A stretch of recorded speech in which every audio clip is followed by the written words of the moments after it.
turn. Good afternoon and welcome to this press conference following the meeting of the European Council. I will introduce our speakers for today.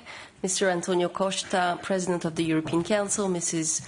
Ursula von der Leyen, President of the European Commission, and Mr. Nikos Christodoulidis, President of Cyprus. And I will immediately give the floor to President Costa. Good afternoon, dear Nikos, dear Ursula. We have just concluded a meeting that moved the European Union forward on some of our main priorities. First, we are a step closer to a new European budget from 2028 that matches our ambitions. Second, leaders provided guidance to the Commission on how to make global economic competition fairer. Third, we celebrate an historic milestone on Ukraine's path towards the European Union, the opening of the first negotiation cluster. In all these areas, the common denominator was unity, and building this unity is a daily endeavor. And this is thanks, in no small part, to the tireless efforts of Nikos Christodoulidis and the Cypriot presidency in the last month, working in close cooperation with the European Parliament and the Commission. Thank you, Mr. President. Thank you very much, dear Nikos. In the face of growing external pressures on our competitiveness and prosperity, it is more important than ever for the European Union to accelerate its own economic homework. We must strengthen our capacity to invest, to become more competitive and more autonomous. And this is what we are doing. Since the beginning of the year, we have been moving our competitiveness and simplification agenda forward with one target in mind: making Europe more attractive for investment. First, by identifying priorities for our action during our meeting in Aldenbizen. Then, by agreeing our own Europe One Market agenda and roadmap. And now, by keeping up the momentum for implementation through regular stock-taking at each of our European Council meetings. This is also what we are doing through progress on the Savings and Investment Unions and the future European Competitiveness Fund. We are putting in place new instruments to channel capital into innovation, industry and jobs. But Europe's competitiveness also has an important external dimension. Yesterday, we held the strategic discussion on how to address global economic imbalances. Some of these imbalances have become unsustainable, and we are committed to economic relations based on rules and reciprocity, because fair competition requires a level playing field. This is why we need a European response based on two pillars: unity among ourselves and a reinforced dialogue with our main economic partners. Leaders asked the Commission to work on two tasks. First, to continue engaging in the constructive dialogue with our main economic partners to defend our economic and security interests. Second, to develop and eventually complement our toolbox in the area of trade defense and industrial policy, to make sure that the European Union has all the instruments it needs to defend its interests and de-risk its economic relations in the current context. This morning, we focused on the next multi-annual financial framework. Our shared responsibility is to have the new long-term budget up and running in the beginning of 2028. To make that possible, we need an overall agreement by the end of this year. That is the only way for funds to continue flowing uninterrupted as of the 1st of January 2028 to our citizens, to our companies, to our farmers. And we are looking forward that Commission, leaders, Member States, European Parliament.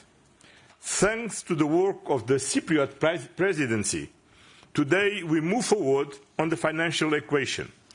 This means we need to ensure that the European Union has the resources it needs to deliver on what Europeans expect from us: a more competitive, a more innovative, a more cohesive, a more autonomous, safer and secure Europe. Now negotiations will continue, and the Irish presidency will prepare a revised negotiating box for our meeting in October. Today, leaders agreed to task our Irish friends to accelerate work on new own resources. We need those additional revenues to reach a deal in December. We also discussed the geopolitical situation, including Ukraine. President Zelensky's presence was a fitting way to demonstrate the European Union's unity, with, for the first time since December 2024, conclusions agreed again by the 27 member states. And our determination in supporting Ukraine and work towards a just and lasting peace. The opening of accession negotiations for Ukraine and Moldova this week is a historic step and a clear signal of the European Union's commitment to enlargement.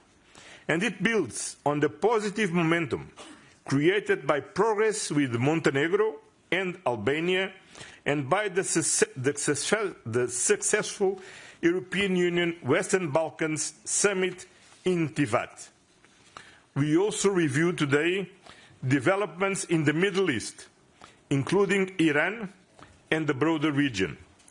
The signing of the initial agreement between Washington and Tehran marks a significant breakthrough. This agreement should lead to the reopening of the Strait of Hormuz, and we hope it will pave the way for lasting peace, regional stability, and full effective respect for Lebanon's sovereignty.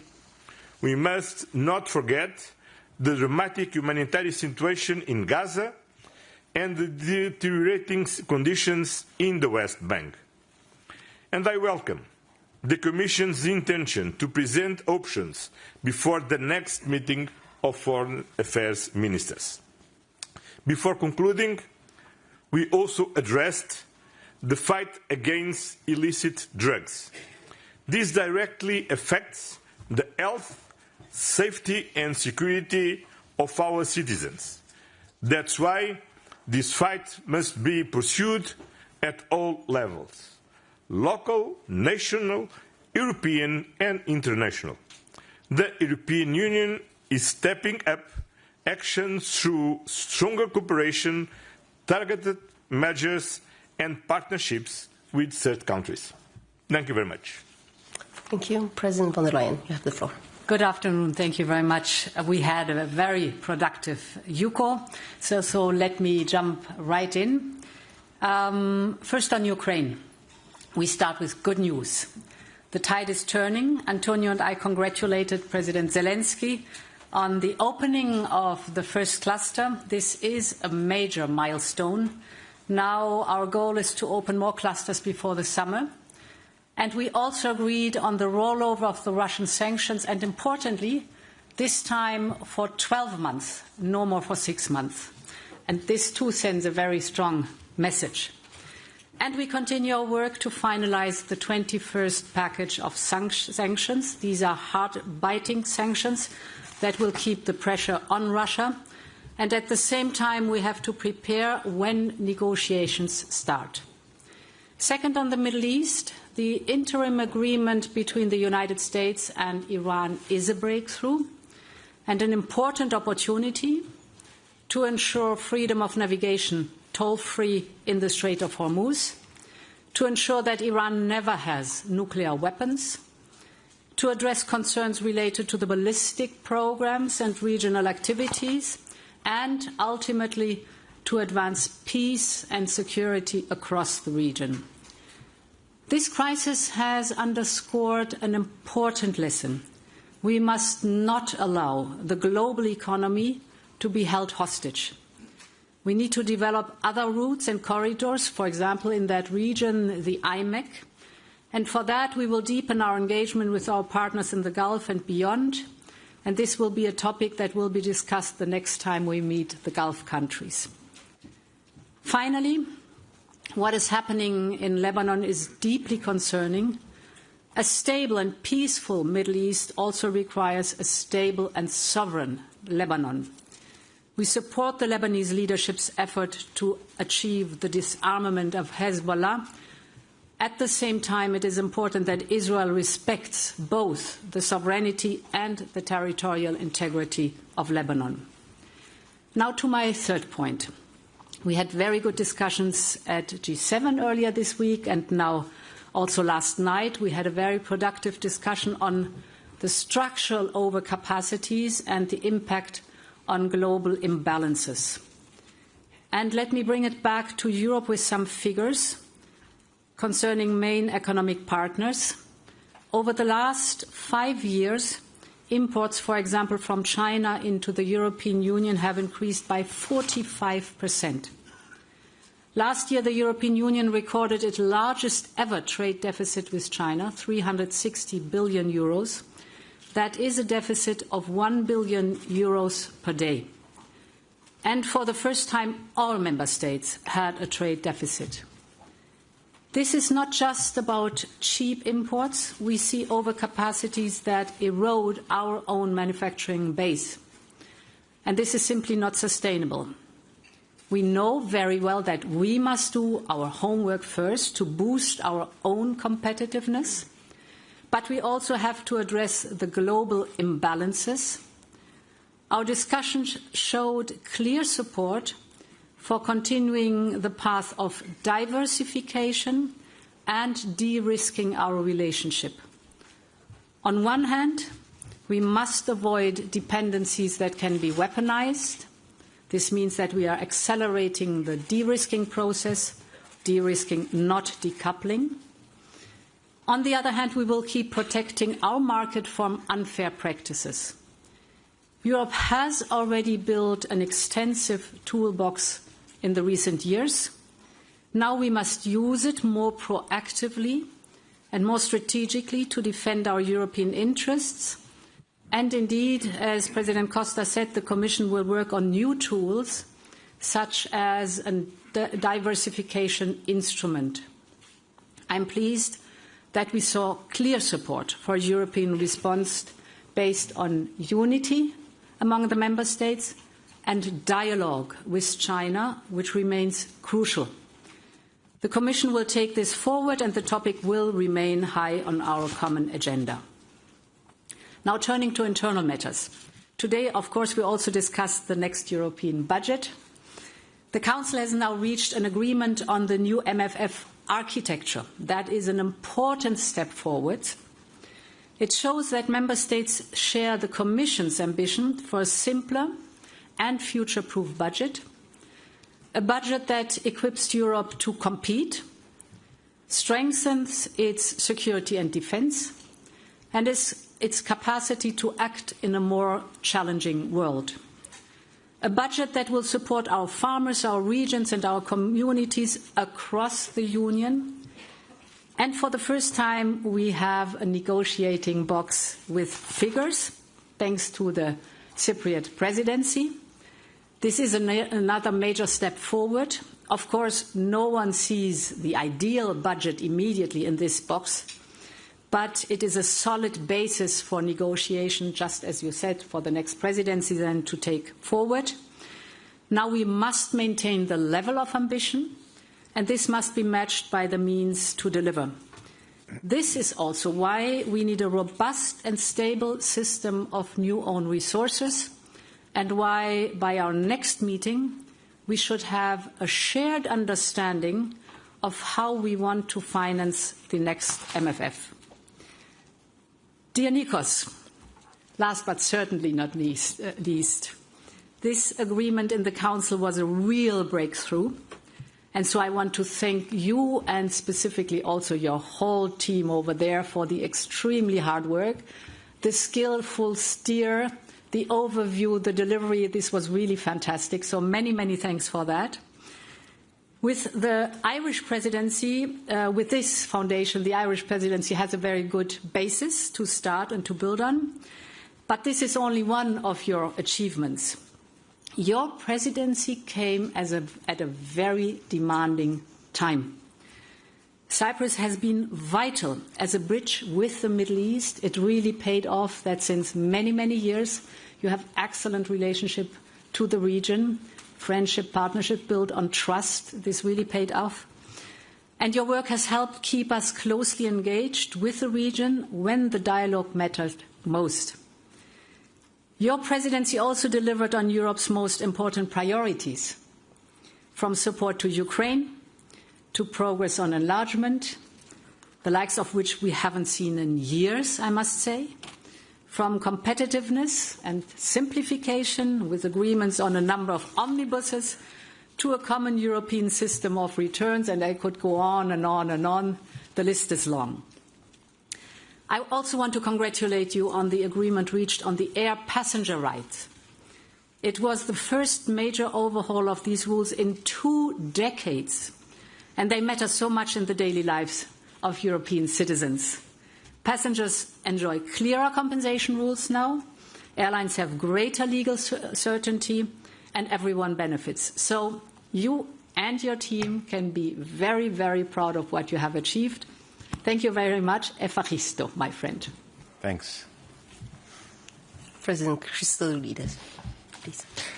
Dear Antonio and dear Ursula and dear friends, good afternoon. We have just concluded the last European Council during the Cyprus presidency, and in this regard, for Cyprus, this summit marks the culmination of 6 months at the helm of the Council, a journey that we embarked on with great pride and a profound sense of responsibility, and a duty we conducted through dedication, intense work, steady progress, and tangible delivery. A results-driven presidency from beginning to end. From the outset, we have approached our presidency with the conviction that there are no limits to what we deliver for our Union. We also assume the presidency with a clear vision to give substance to European strategic autonomy, to European independence, as the next necessary step for European integration. And that is actually what our motto encapsulates for a more autonomous union, open to the world, which has proven not only timely, but increasingly necessary in today's geopolitical environment. Dear friends, we have still 11 days to go. We have a clear picture of the results of the Cyprus presidency across the European agenda, from defence and security to competitiveness, enlargement, social cohesion, and certainly the new MFF. And let me begin with the next MFF. We achieve our goal of presenting a mature negotiating box with figures and securing partial general approaches on the key financial instruments and on other sectoral proposals. This has been a decisive step to take us to the next phase of negotiations and provide a very solid basis for reaching agreement by the end of the year. On Ukraine, let me say that from our corner of the European Union, as the Union's last member state under occupation, it is absolutely clear what is at stake in Ukraine and how indispensable it is to uphold international legality and respect for the UN Charter, which are non-negotiable. So during our presidency, we maintain our unwavering support through agreement on a substantial financial assistance package of 19 billion, while also adopting the 20th package of restrictive measures against Russia. Security and defense, we delivered concrete progress, including through the implementation of SAFE, with financial assistance decisions for 18 member states. We have also the conclusion of the Defence Readiness Omnibus and the advancement of the military mobility agenda. 2 days ago, we agreed on the Council's mandate on the military mobility package, and of course, we initiated during our presidency discussions which are now progressing on multiple levels on giving substance, giving flesh and bone to the mutual assistance clause of Article 42.7 for more European independence. On migration, we deliver agreement on the returns regulation and oversaw the entry into application of the Pact on Migration and Asylum, making an important milestone towards a more effective, balanced and sustainable migration framework. Enlargement was a strategic priority for our presidency. Accession negotiations with Ukraine, Moldova, Albania and Montenegro advanced actively these 6 months. For Ukraine and Moldova, we achieved the completion of the front-loading and officially opened the first cluster in fundamentals.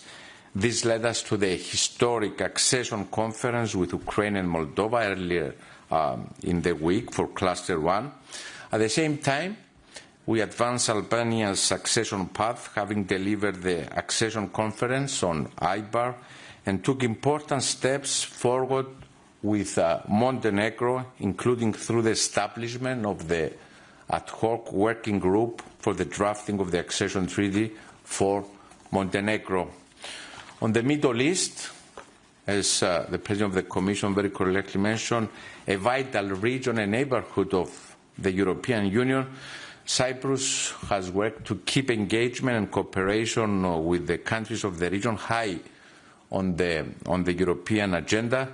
During our informal gathering in Nicosia in April, together with Antonio, we brought regional leaders to the table for a very timely discussion on developments in our wider neighbourhood and how we seize this momentum for deeper cooperation. We also secure important outcomes, enhancing our trade partnerships, the signature of the EU-Mercosur Partnership Agreement and of the European Union-Mexico agreements, a broad package of agreements with Switzerland, an agreement on the regulations implementing the tariff-related aspects of the European Union-US joint statement. We have also further advanced the European Union-UK relations by authorising the opening of negotiations on UK participation in the EU internal electricity market and its contribution to cohesion policy, and also by reaching agreement on Erasmus Plus and on Gibraltar, bringing closer to the final outstanding Brexit issue. Strengthening the list is long, and I'm not mentioning... Sounds like 2 years of presidency. Strengthening Europe's competitiveness remain at the center of our efforts, advancing the One Europe, One Market agenda co-signed in Cyprus last April. On simplification, we have concluded negotiations on the time-sensitive AI regulation of the digital omnibus and on another 3 packages, defence readiness, support for SMEs and chemicals, whilst we have also delivered on the food and feed safety package. We also concluded the reform of the Union's custom code, representing the most significant modernisation of the customs union framework in decades. We also secure agreement within the Council on the European Business Wallet, the CBAM, and advanced negotiations on in-declaration, which we hope to conclude. At the same time, we made significant progress toward a more integrated energy union, and we aim to reach a general approach on the grids package before the end of our presidency. Furthermore, we remain focused on policies that have a direct impact on our citizens' daily lives, and strengthen democratic participation. Let me just mention that we achieved a decisive breakthrough on the long-awaited revision of the Air Passengers' Right Regulation, which was on the table for 13 years, delivering stronger rights for European citizens.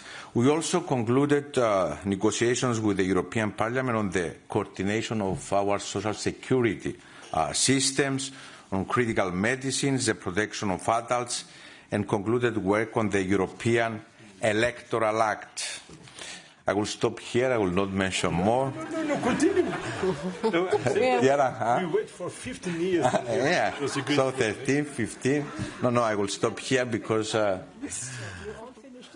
dear friends, 6 months ago, we took over the presidency with one central aim, with the aim to deliver. And today, I can proudly say that results speak for themselves, from security to defense to competitiveness, enlargement, energy, migration, and social cohesion. The Cyprus presidency has delivered for our European family, our citizens. And serving the helm of the Council has been an extraordinary honor, and one that we made a national mission in Cyprus. The responsibility to be the voice of the 27 member states serves as a powerful reminder that Europe advances when member states drive forward common European interests of our 450 million citizens. I want to express my sincere gratitude to my colleagues in the European Council, to Antonio, to Ursula, to the Commission, to Roberta, the European Parliament. Their contribution along this journey was invaluable, and I wish also to pay special thanks and publicly congratulate our Minister for European Affairs, Ms. Marilena Rauna, under whose oversight this collective national effort was carried out, and who worked in an exemplary manner to carry our presidency forward very, very successfully. Thank you very much.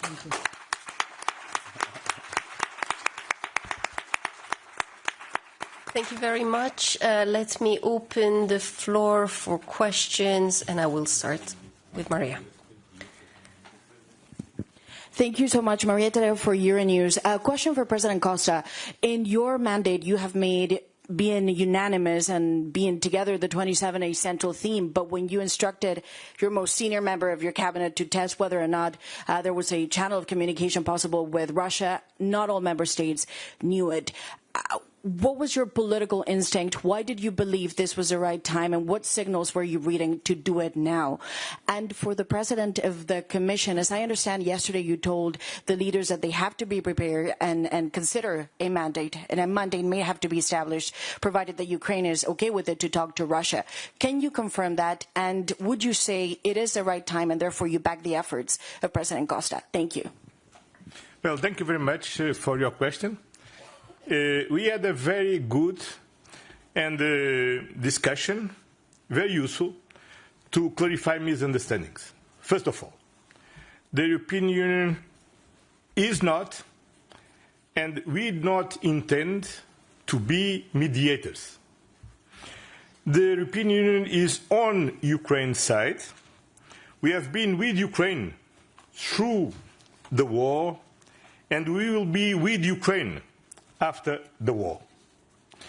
Second, what is clear also is, unfortunately, that we don't have credible signs from Russia that Russia wants to engage in serious negotiations for the time being. What I'm doing through my office is to establish a diplomatic channel, because we cannot depend only on others to interpret Russian messages, and we must be able to convey directly to Russia our own messages. Third, to be very clear, I see no contradiction nor competition between different actors and formats. They are complementary. Only Ukraine can negotiate on behalf of Ukraine. For sure, the coalition of the willing and its leaders will also need to have a role in what concerns security guarantees. But in what concerns the European Union's interests, they will need to be defended by the European Union institutions in accordance with the treaties. And as you know, Ursula and I always work as a team. Yes, Ukraine wants peace and Europe wants peace. The only one consistently choosing violence is Russia. Our entire continent is at risk. And this is why Europe must be one of the architects of a just and lasting peace. Ukraine is in the driver's seat. We, as European Union, stand by Ukraine. And sooner or later, Russia will have to come to the negotiation table, notably through the pressure of our sanctions. And when that moment comes, we need a united European message to President Putin. President Costa and I will continue working closely with President Zelensky to achieve this urgent goal. President Costa represents the 27 member states. The instruments for example, energy, immobilized assets, sanctions, defense industry, and others are with the Commission. And I can only confirm that from day one on, we have been excellently working together, and this will continue. Thank you. Evie?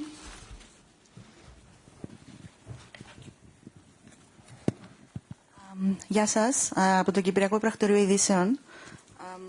Θα ήθελα να κάνω την ερώτηση στα ελληνικά.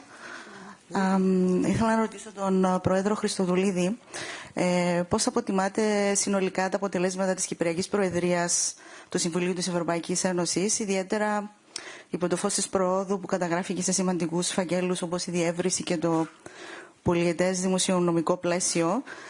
Θεωρείτε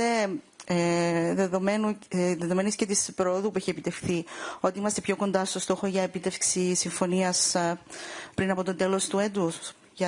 Και θα ήθελα και σχόλια και από τον κύριο Κώστα και την κυρία Φόντερ Λάιεν. Ευχαριστώ.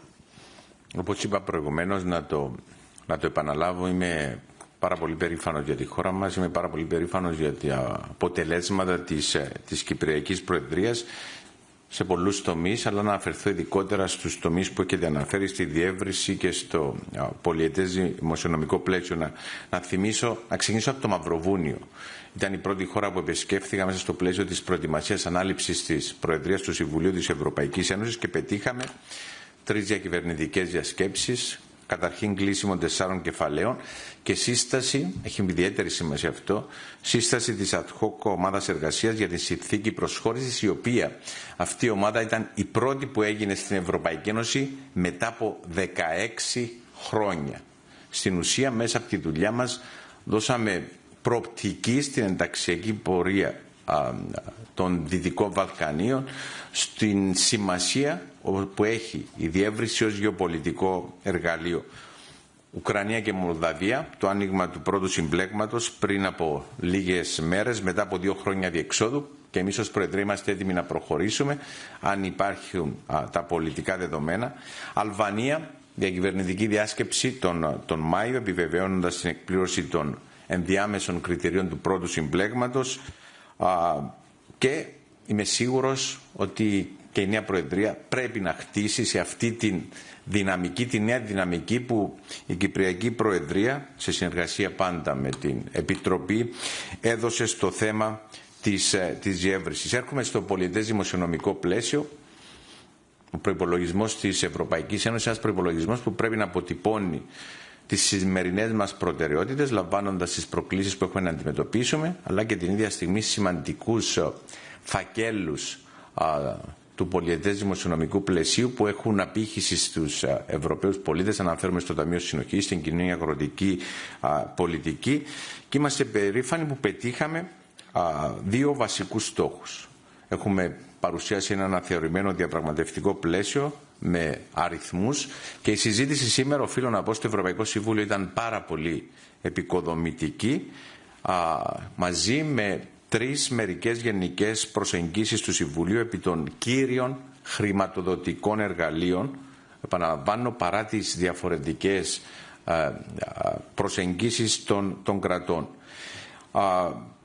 Την περασμένη εβδομάδα η παρουσίαση από μέρους μας του αναθεωρημένου διαπραγματευτικού πλαισίου οδηγεί σε ένα ισορροπημένο συμβιβασμό, γιατί το τελικό αποτέλεσμα θα είναι ένας ισορροπημένος συμβιβασμός. Σήμερα στην παρέμβασή μου, ξεκινώντας την παρέμβασή μου στο Ευρωπαϊκό Συμβούλιο, είπα στους συναδέλφους μου ότι θεωρώ επιτυχία το γεγονός ότι κανείς από όλους εσάς δεν είναι 100% ικανοποιημένος με τους αριθμούς που έχει θέσει η Κυπριακή Προεδρία. Ακριβώς γιατί θα πρέπει να είναι ένας ισορροπημένος συμβιβασμός, και κλείνω για το πολιετές δημοσιονομικό πλαίσιο, τονίζοντας την ιδιαίτερη πολιτική σημασία να καταλήξουμε σε αποτέλεσμα μέχρι το τέλος του 2026. Ευχαριστώ.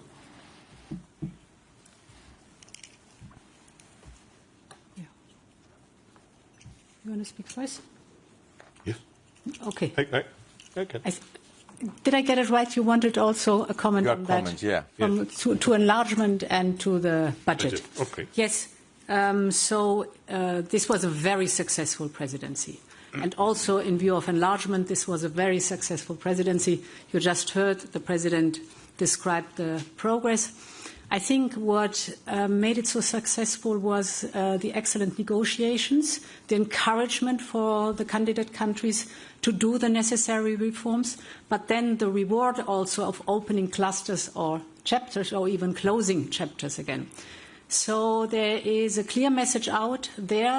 The finish line is in sight for some of them, and this is, of course, enormously motivating for all the candidate countries. And that the merits get rewarded. And what the budget is concerned, I'm very grateful that we made a huge step forward with the partial general agreement. That means the architecture is now agreed by all 27. That's very important, because you recall we had discussions about the modernizing of the architecture, the national and regional partnership plans, the competitiveness fund, the Global Europe Fund. It's a completely new and modern architecture, and this has now been agreed by all 27, so this is very important and a big step forward, and that gave us the possibility that the presidency presented the figures, and indeed I think the debate went much better than I had expected, very concrete, very clear, the comments of the different leaders, so that for us and the next presidency, there's a good food for thought on how to try to put the puzzle together so that it fits for everybody. I would like also to congratulate the Cypriot presidency. It was an excellent presidency. President Christodoulidis presented here a very long report, and they don't say everything. But concretely on enlargement, the main problem of the success of the Cypriot presidency, as we do with the enlargement, we need to wait more or less for 17 years to have a new Cypriot presidency. But it's a good sign of success, not only by this historic moment with Moldova and Ukraine, but also because we are moving very fast with Montenegro, and it's credible to believe that it's possible to close all the negotiations by the end of this year. We are moving forward very well with Albania. It's possible to finish the negotiations by the end of 2027, and with all the other partners we are moving forward. This is very important. And what the Cypriot presidents achieve regarding the budget, to be very clear, it was the most difficult step and the most important step. Because when we talk about the architecture, what we are talking is about what will be the next budget of the European Union. And it will be a completely different budget, a really modernized budget. Of course, keeping our identitary policies like cohesion or agriculture, but investing more and more on competitiveness, investing more and more in research and development, in investment and development on our industry to create better and quality jobs. This is the huge movement of this budget. More investment on competitiveness and more investment on security and defense. And this is already achieved. Now we need just to discuss figures. It's important, but the most important is in what we will expend our money. And this is already decided. And thank you very much, Nikos, for your work. Next question, Kim. Thanks. Kim McCrail from the Wall Street Journal. This is a question on China. President Costa, you said there was agreement for the Commission to develop and eventually complement the trade defense toolbox. When is eventually? And for President von der Leyen, how can you make sure that a new diversification instrument doesn't sit on the sidelines and not get used, much like the anti-coercion instrument? And what opportunity do you see for using existing trade defense tools more proactively? Thanks. No, it's simple. As you know, our strategy is clear. De-risking, not decoupling. We want to engage on dialogue, but we need to address the challenge that we are facing. 1 billion trade deficit per day is simple and sustainable. And we cannot continue to raise this issue without any concrete results. And until now, unfortunately, China didn't deliver. That's the reason because the leaders asked the Commission to look at our toolbox and to see what we can do immediately and what we need to do to develop our toolbox. It's what we asked the Commission. Yeah.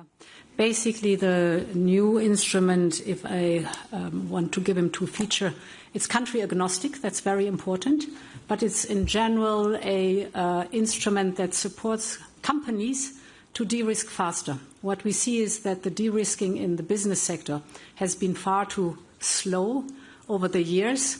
So the risks were visible, but the reaction to the risks have not been fast enough and appropriate enough.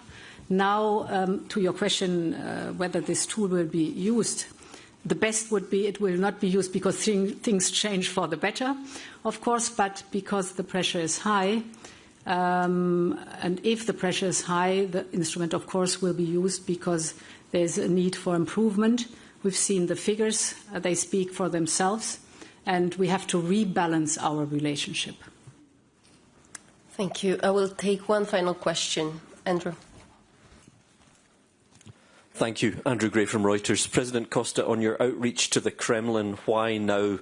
You said that you need the ability to communicate directly, convey your own messages, but obviously the invasion started in 2022, so why now? And what do you say to critics who say that your initiative was not coordinated with member states, that you didn't have a mandate for it, and that now is not the time to be talking to Russia, now is the time to increase pressure on Russia? Of course, it's time to increase pressure on Russia because we recently approved the 20 package. Today, we approved the rollover of the sanctions, this time not only for 6 months, but for 12 months.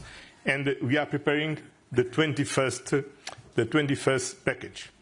It's, of course, time to continue to support Ukraine. We recently approved the 90 billion supporting loan to Ukraine to support Ukrainian essential needs to 2026 and 2027.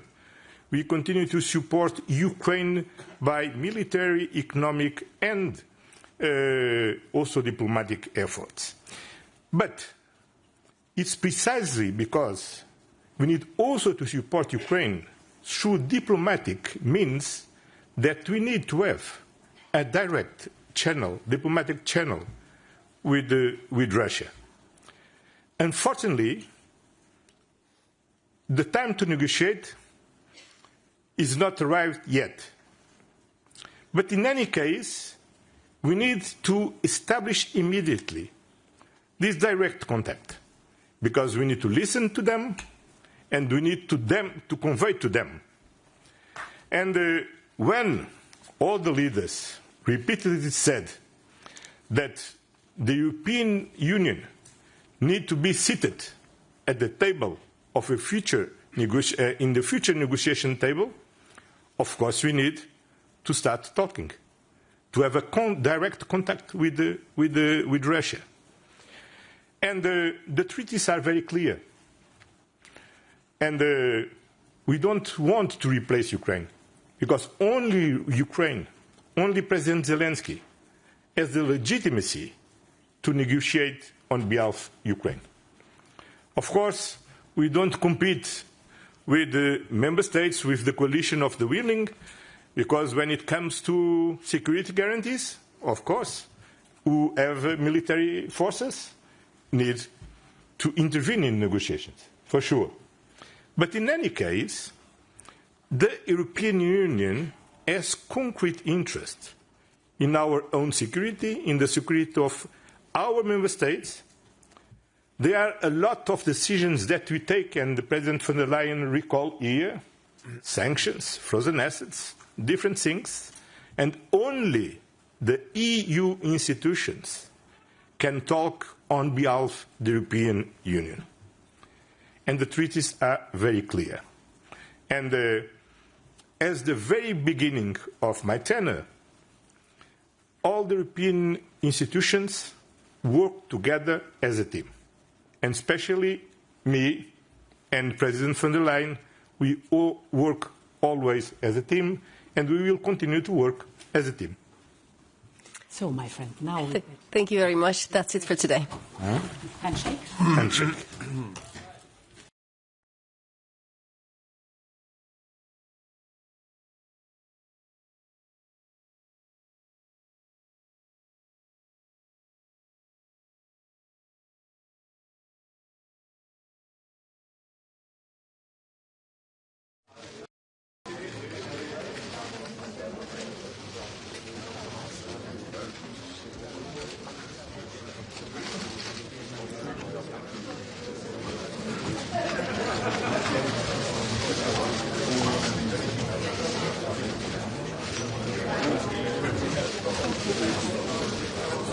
Mr. President, thank you very much, dear Nikos.